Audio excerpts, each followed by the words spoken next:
السلام علیکم ورحمۃ اللہ وبرکاتہ۔ الحمدللہ رب العالمین والصلاة والسلام علی اشرف الانبیاء والمرسلین۔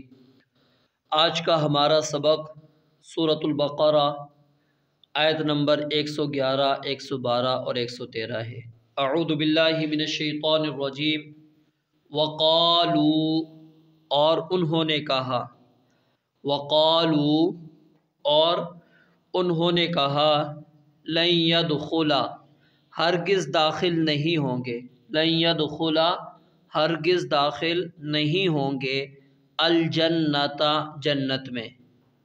وقالوا لن يدخل الجنہ، اور انہوں نے کہا کہ ہرگز جنت میں داخل نہیں ہوں گے، الا، مگر، من کانا، من جو کانا ہو، ہودن، یہودی، او نصارا، یا عیسائی نصارہ، تلکا، یہ، امانیہم، ان کی آرزویں ہی ہیں، تلکا، یہ، امانیہم، ان کی آرزویں ہی ہیں، قل، کہہ دیجئے، ہاتو، لاؤ تم، ہاتو، لاؤ تم، برہانکم، اپنی دلیل، برہانکم، اپنی دلیل، ان، اگر،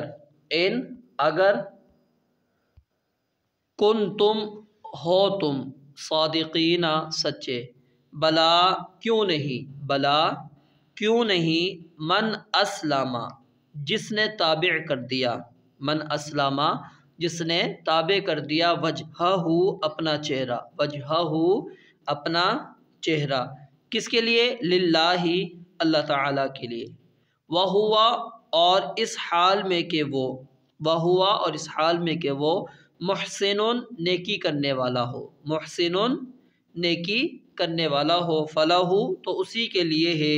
اجرہ، اس کا اجر، عند ربہ، اس کے رب کے پاس، عند ربہ، اس کے رب کے پاس، ولا خوف، اور نہ کوئی خوف ہے، علیہم، ان پر، ولا ہم یحزنون، اور نہ وہ غمگین ہوں گے۔ وقالت، اور کہا، کس نے کہا، الیہود، یہودیوں نے، لیست، نہیں ہے، النصارى، نصارہ، عیسائی، علی شیء، کسی چیز پر، علی شیء، کسی چیز پر، وقالت النصارى، اور پھر اسی طرح نصارہ نے کہا، عیسائیوں نے کہا، لیست، نہیں ہے، الیہود، یہودی، علی شیء، کسی چیز پر، وہم، اور اس حال میں کہ وہ، واو حالیہ ہے، وہم، اور اس حال میں کہ وہ، یتلون، پڑھتے ہیں، یتلون، پڑھتے ہیں، الکتاب، کتاب، کذالک، اسی طرح، قال، کہا، الذین، ان لوگوں نے، لا یعلمون، جو علم نہیں رکھتے، لا یعلمون، جو علم نہیں رکھتے، مثل قولہم، ان جیسی بات، مثل قولہم، ان کے کہنے کی طرح، ان جیسی بات، فاللہ، پس اللہ تعالیٰ، یحکم، فیصلہ کرے گا، بینہم، ان کے درمیان، یوم القیامت، قیامت کے دن، فیما کانوا فیہ یختلفون، فیما، اس کے بارے میں جو کانو تھے وہ، فیہ، اس میں، یختلفون، اختلاف کرتے۔ یہ تین آیات آپ نے اس کا ترجمہ سن لیا۔ پہلی آیت کے اندر اللہ رب العالمین نے یہ بات بیان فرمائی ہے کہ یہودیوں نے اور عیسائیوں نے یہ بات کہی کہ جنت کے اندر صرف اور صرف کون جائیں گے، جو یہودی ہوں گے اور عیسائی ہوں گے، یعنی جنت خاص ہمارے لیے بنی، ہمارے علاوہ جنت اور جہنم کے اندر کوئی بھی جانے والا نہیں۔ تو اللہ رب العالمین نے یہاں پر ان کا رد کر دیا اور فرمایا کہ تلک امانیہم، یہ ان کی آرزویں ہیں، خوش فہمیاں ہیں، جس کے اندر وہ مبتلا ہیں۔ آج ہم مسلمانوں کو بھی دیکھیں تو ہمارے مسلمان بھی اسی طرح کے ہیں کہ انہوں نے کچھ آرزویں، کچھ خوش فہمیاں پال رکھی ہیں کہ جی ٹھیک ہے، ہم فلاں کے ساتھ ہیں، ہم نے فلاں کی بیعت کر لی، ہم فلاں کے حفاظت کے اندر آ گئے، تو بس اب ہماری آخرت کی ساری منازل آسان ہیں، وہ ہمارے ساتھ ہر قسم کا تعاون کریں گے، ہمیں قبر کے عذاب سے بھی بچا لیں گے۔ پھر واقعات بھی مشہور ہیں، روحوں کو کھینچنا، پھر اس کو کہنا کہ جی تم اس سے سوال کرتے ہو، یہ میرا خاص بندہ ہے، یہ ساری چیزیں اور یہ واقعات لوگوں کے، ان واقعات نے ذہن خراب کر دیے اور انسان آرزوؤں کے اندر اور خوش فہمیوں کے اندر مبتلا ہو چکا ہے، اور افسوس یہ ہے کہ اس خوش فہمی اور آرزوؤں کی وجہ سے انسان صحیح دین سے، اسلام سے پیچھے ہے۔ تو اللہ رب العالمین نے کہا یہودوں نے اور عیسائیوں نے بھی کہا تھا کہ جنت صرف ہماری ہے، ہمارے علاوہ کوئی اور جنت میں نہیں جائے گا، اور آج بھی اگر کوئی بندہ کہے گا جنت کے اندر صرف ہم جائیں گے، ہمارے علاوہ کوئی نہیں جائیں گے، تو اللہ نے کہا کہ تلک امانیہم، یہ ان کی آرزویں، قل ہاتوا برہانکم، ہاں اگر تم واقعی سچے ہو جو تم نے دعویٰ کیا ہے،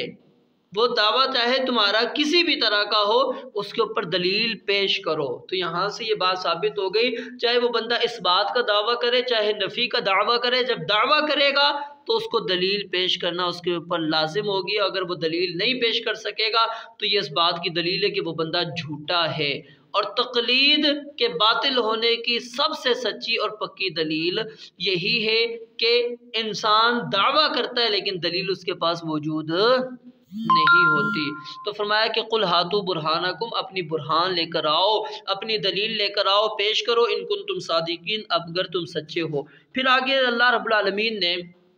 فرمایا کہ اگر تم جنت میں واقعی جانا چاہتے ہو نا، تو جنت میں جانے کا جو طریقہ کار ہے وہ کیا ہے؟ اس کے لیے دو شرطیں ہیں۔ پہلی شرط من اسلم وجہہ للہ، کہ جس نے اپنا چہرہ اللہ کے لیے تابع کر دیا۔ یہاں پر ایک نقطہ سمجھ لیں کہ جو بھائی داڑیاں کاٹتے ہیں، داڑھی نہیں رکھتے، داڑھی کاٹتے ہیں، کیا انہوں نے اپنا چہرہ اللہ کے تابع کر دیا؟ نہیں کیا نا۔ اللہ نے تو کہا تھا، اس کے رسول نے کہا تھا داڑھی معاف کر دو، لیکن وہ شخص نے داڑھی کو معاف نہ کر کے یہ بات ثابت کر دی کہ اللہ میں نے اپنا چہرہ تیرے تابع نہیں کیا۔ تو اس لیے اللہ نے وجہ، چہرے کا ذکر کیا، اور چہرہ یاد رکھیں یہ انسانی جسم پر سب سے زیادہ معزز ہوتا ہے، اور یہیں سے ہم اپنی کیا نام ہے خوبصورتی کا اظہار کرتے ہیں، ٹھیک ہے۔ اور یہی چیز جو سب سے زیادہ پسندیدہ ہے انسان کا، جب یہ سجدے کی حالت میں جا کے یہ پیشانی زمین پہ لگتی ہے تو اس حالت کو اللہ رب العالمین، نبی علیہ السلام نے کیا فرمایا کہ فَقَمِنٌ أَن يُسْتَجَابَ، کہ جب بندہ اپنی پیشانی زمین پر لگا دیتا ہے یعنی سجدے کی حالت میں چلا جاتا ہے، تو یہ وقت ہوتا ہے کہ جب بندہ اس وقت جو اللہ سے دعا کرتا ہے اللہ قبول کرتے ہیں۔ تو من اسلم وجہہ، کہ جس نے اپنے چہرے کو تابع کر دیا اللہ کے لیے، یعنی جھکے تو صرف اللہ کے حکم کے آگے، اس چہرے پر وہی بات ہوں، وہی چیزیں ہوں جو اللہ اور اس کے رسول نے پسند کی ہیں۔ تو اس لیے داڑھی کاٹنے سے بچنا چاہیے، اجتناب کرنا چاہیے۔ نبی علیہ السلام نے اس سے منع فرمایا ہے، داڑھی کاٹنے کا آپ علیہ السلام نے کہیں پر بھی حکم نہیں دیا کہ ایک مشت سے زائد ہو تو کاٹ دو، آپ کا حکم نہیں ہے، تو معاف کر دینا ہے۔ بلا من اسلم وجہہ للہ، پہلی شرط کیا ہے کہ اپنے چہرے کو اللہ کے تابع کرنا ہے، اور دوسری شرط جنت میں جانا چاہتے ہو تو وہ ہوا محسن، پھر نیکی کرنے والا، اور محسن نیکی کرنے کے اندر کیا بات ثابت ہے کہ وہ قرآن و سنت کے مطابق ہو۔ اگر پہلی شرط نہیں ہوگی تو پھر کیا ہے؟ منافقت ہے اور ریاکاری ہے۔ دوسری نہیں ہوگی تو پھر کیا ہو جائے گی؟ وہ بدعت ہو جائے گی۔ تو اس لیے انسان نے جو بھی نیکی کرنی ہے اس کے اندر اخلاص ہو، نمبر ایک، اور نمبر دو وہ قرآن و سنت کے مطابق ہو، تو پھر اللہ فرماتے ہیں اس کے لیے ہم نے جنت کا وعدہ کر رکھا ہے۔ پھر آگے اللہ رب العالمین نے تیسری آیت کے اندر یہ بات بیان فرمائی کہ یہودیوں نے کہا کہ عیسائی کسی مذہب پر نہیں، کسی چیز پر نہیں، کچھ بھی نہیں ہے ان کے پاس، اور عیسائیوں نے کہا کہ یہودی کسی پر نہیں۔ اللہ فرماتے ہیں حالانکہ دونوں ایک دوسرے کی کتابیں پڑھتے ہیں، جس کے اندر موسیٰ علیہ السلام کا تذکرہ موجود ہے، اس کے اندر جو ہے عیسیٰ علیہ السلام کا تذکرہ موجود ہے، ایک دوسرے کی باتیں پڑھتے ہیں لیکن مانتے کیوں نہیں؟ ضد ہے، تعصب ہے، ہڈرامی ہے، اس وجہ سے وہ نہیں مانتے۔ تو اللہ رب العالمین فرماتے ہیں کذالک قال الذین، اسی طرح یہ باتیں ان لوگوں نے بھی کہی تھی جو لا یعلمون، علم نہیں رکھتے، یعنی وحی کا علم جن کے پاس نہیں، یعنی مشرکین عرب،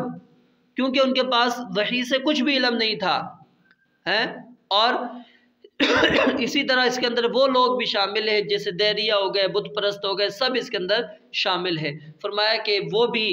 جو علم نہیں رکھتے وہ بھی یہی کہا کرتے تھے فاللہ یحکم بینہم، لیکن اللہ تعالیٰ قیامت والے دن فیصلہ کرے گا، اور جب قیامت والے دن فیصلہ ہو جائے، بات کلیئر ہو جائے، واضح ہو جائے، پتہ لگ جائے کہ فلاں بندہ جو ہے غلط تھا، تو پھر اس وقت انسان کے پاس کیا ہے؟ تو اس لیے ہمیں آج ہی اپنی اصلاح کرنی چاہیے، اپنے اعمال کو اخلاص کے ساتھ اور نبی علیہ السلام کے طریقے کے مطابق ڈھالنے چاہیے۔ اللہ رب العالمین سے دعا ہے رب العالمین سمجھنے اور عمل کرنے کی توفیق عطا فرمائے۔ وآخر دعوانا ان الحمدللہ رب